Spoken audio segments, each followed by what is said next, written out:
फिर रात हो जाती है। आर्यन उन आदमियों के साथ बाहर घूमता है। तभी वहां पर एक बूढ़ी औरत और उसकी बेटी कहीं जा रही होती है। आर्यन उन्हें देखकर पूछता है, अरे अम्मा, इतनी रात को कहाँ जा रही हो? क्या बताऊं बेटे, ना रहने को घर है ना खाने को रोटी। हम माँ बेटी बहुत लाचार हैं, भीख मांगकर अपना गुजारा करती हैं।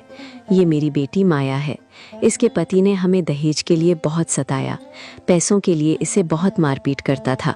हम उसके पैसों की ज़रूरत पूरा ना कर सके तो उसने मेरी बेटी को तलाक देकर छोड़ दिया। मुझसे तो इस उम्र में कोई काम नहीं होता। बेटी काम करने जाया करती तो लोग उस पर बुरी नज़र रखने लगे। इसके पिताजी का देहांत हो गया। इतना कर्ज था कि मकान और खेत बिक गए। हम माँ बेटी का अब कोई नहीं है। अम्मा, मेरे पास तुम्हारी समस्या का हल है। तुम्हें जो चाहिए वो सब कुछ मिलेगा। इतना धन मिलेगा कि तुम माँ बेटी जिंदगी भर आराम से खा सको। तुम्हें कभी किसी के यहाँ काम पर जाने की जरूरत नहीं पड़ेगी। क्या रास्ता है बेटे? तुम्हें उसके बदले तुम्हारी बेटी की शादी मुझसे करनी पड़ेगी। बुढ़िया चौंक पड़ जाती है। शादी करनी पड़ेगी? लेकिन तुम हो कौन? मैं ऐसे कैसे शादी करा दूं? मैं एक अपराधी हूँ। कल सुबह मुझे फांसी होने वाली है और मुझे अभी इसी वक्त एक रात के लिए तुम्हारी बेटी से शादी करनी है और एक रात के लिए उसका पति बनना है। होश में तो हो? ये क्या कह रहे हो? एक अपराधी हो और कल फांसी भी होने वाली है, और ये जानते हुए भी मैं अपनी बेटी की शादी तुमसे कर दूं? कभी नहीं। बेटी चल यहाँ से। सोच लो अम्मा, अपनी जवान बेटी को लेकर कहाँ दरदर्ची ठोकर खाती फिरोगी। मैं इतना धन दूंगा कि तुमने कभी सोचा भी नहीं होगा। मेरा क्या है, मैं तो कल मर जाऊंगा, लेकिन तुम दोनों माँ बेटी का भला हो जाएगा। वो सारा धन तुम्हें मिल जाएगा। सोच लो, तुम्हारे फायदे की बात है। दोनों माँ बेटी सोच में पड़ जाती है। क्या करे माँ, तुम्हें क्या लगता है? बेटी, मुझे लगता है हमें इसकी बात मान लेनी चाहिए। आज रात की ही तो बात है। इसके बदले में हमें बहुत सारा धन देने वाला है। हमारी तो जिंदगी बदल जाएगी। उसके बाद हमें दर दर की ठोकरें खानी नहीं पड़ेंगी। वैसे भी इसको कल फांसी हो जाएगी। मुझे लगता है इसमें हमारा ही भला है। फिर वो बूढ़ी अम्मा आर्यन से कहती है, लेकिन एक बात बताओ, तुम आज रात के लिए शादी क्यों करना चाहते हो? वैसे भी तुम्हारे जीवन में अब बचा क्या है? तुम्हें तो कल फांसी हो जाएगी। फिर तुम्हें एक रात के लिए शादी क्यों करनी है? क्योंकि तुम्हारी बेटी से शादी करके अपनी संतान इस दुनिया में लाना चाहता हूँ, और ये तुम्हारी बेटी के बिना संभव नहीं है। इसलिए मुझे आज ही शादी करनी होगी, ताकि आज रात मैं तुम्हारी बेटी के साथ रह सकूं। मेरे पास आज रात का ही समय है। लेकिन तुम अपनी संतान इस दुनिया में लाना क्यों चाहते हो? उसे तो तुम कभी देख भी नहीं पाओगे, फिर भी क्यों? अम्मा, वो एक राज की बात है। बस मुझे मेरी संतान को इस दुनिया में लाना है, और मैंने धन कहाँ छुपाया है वो भी मैं तुम्हारी बेटी को बता दूंगा। अच्छा ठीक है, हम तैयार हैं। फिर वैसे ही हालात में दोनों की शादी करवाई जाती है और आर्यन एक रात के लिए उस अम्मा की बेटी माया के साथ रहता है, और दूसरे दिन आर्यन को फांसी भी हो जाती है।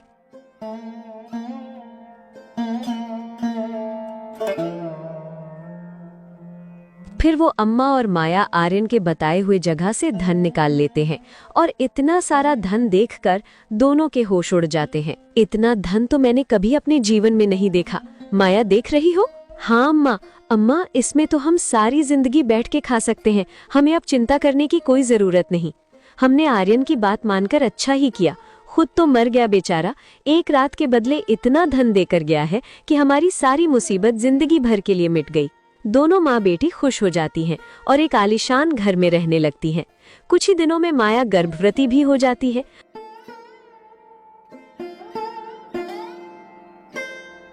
और 9 महीने बाद एक बच्चे को जन्म देती है। दोनों माँ बेटी खुशी से रहने लगती हैं। उन्हें कभी किसी बात की कमी नहीं रहती। फिर कुछ दिन ऐसे ही बीत जाते हैं। फिर एक दिन अम्मा सोचती है, बेटी, मैं जानती हूँ हमारे पास किसी बात की कोई कमी नहीं है, लेकिन मुझे एक चिंता खाई जा रही है। अब मैं बूढ़ी हो चुकी हूँ, पता नहीं कब भगवान का बुलावा आ जाए, तो तुम्हारा साथ कब तक दे पाऊंगी।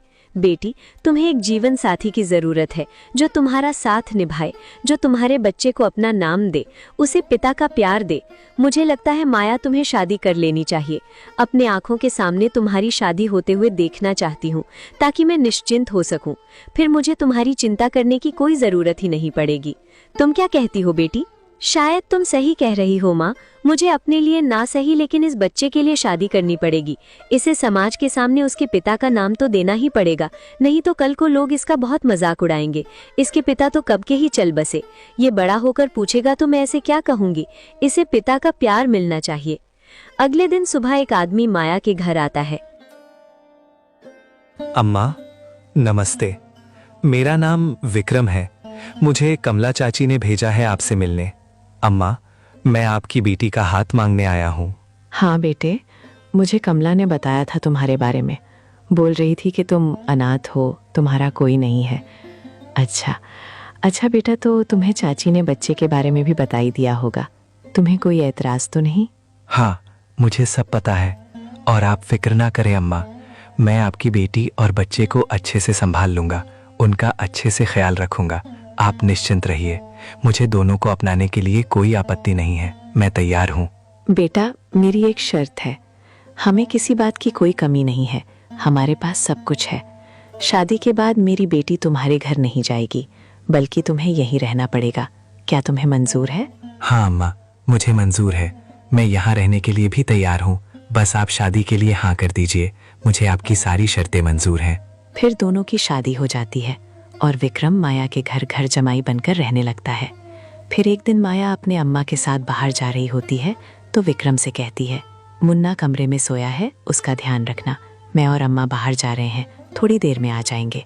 मैंने बोतल में दूध भरकर रखा है, अगर मुन्ना उठ जाए तो उसे पिला देना। हाँ माया, तुम निश्चिंत होकर जाओ। मैं हूं ना, मैं मुन्ना का अच्छे से ख्याल रख लूंगा, तुम फिक्र मत करो। माया और अम्मा के जाने के बाद विक्रम सोचता है, बड़ी आई मुन्ना का ख्याल रखना। मैं क्या तुम्हें कोई आया नजर आ रहा हूँ जो तुम्हारे बच्चे का ख्याल रखूंगा? बोल के तो ऐसे गई है जैसे मैं इसके बाप का नौकर हूँ। पता नहीं किसका बेटा पाल रही है। मुझे तुझ में और तेरे बच्चे को पालने में कोई दिलचस्पी नहीं है। मुझे तो तेरी दौलत में दिलचस्पी है। तेरी दौलत के लिए ही तो मैंने तुझसे शादी की थी, नहीं तो मैं एक बच्चे वाली शादीशुदा औरत से शादी करूंगा? बिल्कुल भी नहीं। मैंने तेरी दौलत पाने के लिए शादी की है। मैं इसी मौके की तलाश में था कि कब तुम दोनों बाहर निकलो और मुझे सब कुछ चुराने का मौका मिल जाए। आखिरकार आज मुझे मौका मिल गया। अच्छा मौका है, सारा सामान लपेट के यहाँ से भाग जाता हूँ। विक्रम सारा सोना और पैसा लेकर वहां से भाग जाता है।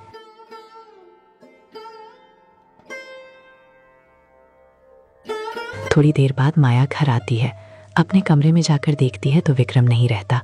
वो विक्रम को पूरे घर में देखती है, विक्रम कहीं नजर नहीं आता।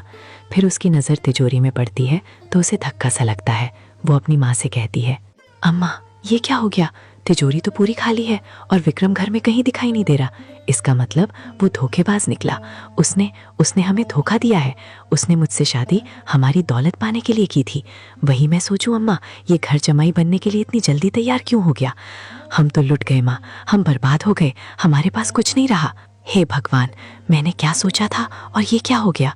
मैंने तो तेरे भले के लिए सोचा था बेटी, कि मेरे बाद तुझे सहारा मिल जाएगा, लेकिन मुझे क्या पता था वो धोखेबाज निकलेगा। उसने तो हमें बर्बाद करके छोड़ दिया। दोनों माँ बेटी को सदमा सा लग जाता है। अम्मा ये बात सहन नहीं कर पाती, उसे दिल का दौरा आ जाता है और वो मर जाती है। माया के ऊपर दुखों का पहाड़ टूट जाता है। एक तरफ उसका पति विक्रम उसे धोखा देकर चला जाता है तो दूसरी तरफ उसकी माँ भी उसका साथ छोड़ देती है। हे भगवान, मेरी किस्मत कितनी फूटी है। कुछ दिनों की खुशी देखकर तूने वो खुशियाँ छीन ली। अब मेरे पास ना पैसे का सहारा है, ना मेरी माँ का और ना ही मेरे पति का। इस छोटे से बच्चे को लेकर कहाँ जाऊंगी? मन तो कर रहा है कि आत्महत्या ही कर लूं, लेकिन नहीं, मैं ऐसे हिम्मत नहीं हार सकती। मुझे मेरे बच्चे के लिए हिम्मत से काम लेना पड़ेगा। अगर मैं आत्महत्या कर लूंगी तो इस बच्चे का क्या होगा? मुझे इसके लिए जीना ही पड़ेगा। माया एक झोपड़ी में रहने लगती है और लोगों के घर में काम करने लगती है। बच्चा बड़ा होते जाता है। माया लोगों के घर में काम करके बहुत मेहनत करके उस बच्चे ईशान को पालती है। ईशान बड़ा हो जाता है। ईशान के संस्कार इतने अच्छे होते हैं कि वो लोगों की हमेशा मदद करता है। उसमें बहुत अच्छाई होती है। दिन बीतते चले जाते हैं। माया बीमार रहने लगती है। एक दिन माया बहुत बीमार पड़ जाती है। वो ईशान से कहती है, बेटे ज़रा इधर तो आना, मेरे पास बैठ, मुझे तुझे बहुत ज़रूरी बात बतानी है। मुझे लगता है अब मैं तेरा साथ ज़्यादा दिन तक नहीं निभा पाऊंगी। पता नहीं कब मेरी सांस थम जाए। ऐसा क्यों बोलती हो माँ? तुझे कुछ नहीं होगा, तुम बिल्कुल ठीक हो जाओगी। तेरे सिवा मेरा इस दुनिया में है ही कौन। तू ही ऐसे बात करेगी तो मेरा क्या होगा। तू मेरे लिए सब कुछ है माँ, मैं तेरे बिना जी नहीं पाऊंगा। तू ऐसी बातें मत कर। पता नहीं ईशान बेटे, भगवान की क्या मर्जी है, लेकिन मुझे तुम्हें बहुत ज़रूरी बात बतानी है बेटे। मैंने तुझे आज तक ये बात नहीं बताई है, लेकिन मुझे लगता है अब समय आ गया है। तुम्हारे पिताजी एक चोर थे, वो बहुत बड़े ठग थे। उन्होंने अपने जीवन में बहुत पाप किए हैं, लोगों की बहुत बद्दुआ ली है। ये क्या कह रही हो माँ? मेरे पिताजी चोर थे, लेकिन चोरी करना तो बुरी बात है ना। फिर वो चोरी क्यों किया करते थे? पता नहीं बेटा, मेरी उनसे मुलाकात उनके अंतिम समय में ही हुई, ऐसा समझ लो। मैं उनके बारे में ज्यादा तो नहीं जानती, लेकिन चोरी के चलते उन्हें राजा से फांसी की सजा मिली थी। जब उन्हें अपनी गलती का एहसास हुआ, तब एक बाबा ने उनकी मुक्ति के लिए एक उपाय बताया था, जो आज मैं तुझे बता रही हूँ। आज तक तुम्हारे पिता की आत्मा भटक रही है, उन्हें अभी तक मुक्ति नहीं मिली है। उन्होंने मुझसे कहा था कि तुम्हें इतने अच्छे संस्कार मिले कि तुम पाप से दूर रहो और सत्य मार्ग पर चलो, और तुम्हारे पुण्य तुम्हारे पिताजी के पापों से कहीं ज्यादा हो। और जिस दिन तुम राजा बनोगे और फिर उनका पिंडदान करोगे, तभी उन्हें मुक्ति मिलेगी। बेटा, तुम्हें कभी जीवन में राजा बनने का मौका मिले, तब तुम अपने पिता का पिंडदान कर देना, तब तक उनकी मुक्ति नहीं होगी। मुझे नहीं पता बेटा ये कैसे संभव है, लेकिन तुम्हारे पिता ने मुझे यही बात कही थी कि एक दिन तुम राजा अवश्य बनोगे और उनका पिंडदान करोगे। ईशान को ये सारी बातें सुन सदमा सा लग जाता है, और इतना कहकर माया अपना दम तोड़ देती है। अब ईशान बिल्कुल अकेला पड़ चुका है। हे ईश्वर, तूने मेरे साथ क्या किया? मुझे बस मेरी माँ का सहारा था, तूने वो भी छीन लिया। मेरी माँ के सिवा इस दुनिया में मेरा कोई नहीं था।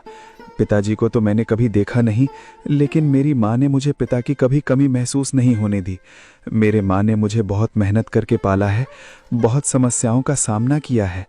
मैं तो पूरी तरह से अनाथ हो गया हूँ, अब मेरा कोई नहीं है। तुम्हारे बिना कैसे रह पाऊंगा माँ? कुछ दिन ऐसे ही बीत जाते हैं।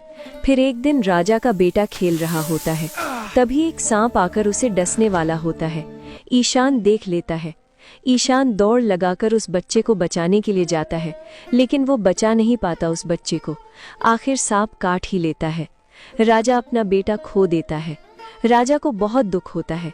राजा 2 दिन बाद ईशान को अपने महल में बुलाता है और उससे कहता है, बेटा, मैंने देखा था तुमने मेरे बेटे को बचाने की कोशिश की थी, लेकिन ऊपर वाले को शायद कुछ और ही मंजूर था। तुमने अपनी जान जोखिम में डालकर मेरे बेटे की जान बचानी चाहिए। तुमने अपनी जान की भी परवाह नहीं की, और मैं जानता हूं तुम्हारा इस दुनिया में कोई नहीं है। अब तो मैंने भी मेरा बेटा खो दिया है। आज से तुम मेरे बेटे हो। अपने आप को आज से अनाथ मत समझना। आज से मैं तुम्हारा पिता हूं। आज मैं तुम्हें अपने बेटे की जगह देता हूं। मेरे बेटे के सिवा और कोई संतान नहीं है। आज से तुम मेरी संतान हो। राजा ईशान को अपने बेटे के रूप में स्वीकार कर लेता है, और फिर एक दिन राजा की भी मृत्यु हो जाती है। उसके बाद ईशान राजा की गद्दी पर बैठ जाता है। फिर ईशान को उसकी माँ की बात याद आती है। तो भगवान ने इस उद्देश्य से मेरा जन्म करवाया था, ताकि मैं मेरे पिताजी का पिंड दान कर उन्हें मुक्ति दिला सकूं। भले ही मेरे पिताजी कैसे भी हों, लेकिन मुझे अपना कर्तव्य करना होगा। मुझे उनको मुक्त दिलानी होगी। फिर ईशान पिंडदान करता है और उसके पापा को भी मुक्ति मिल जाती है।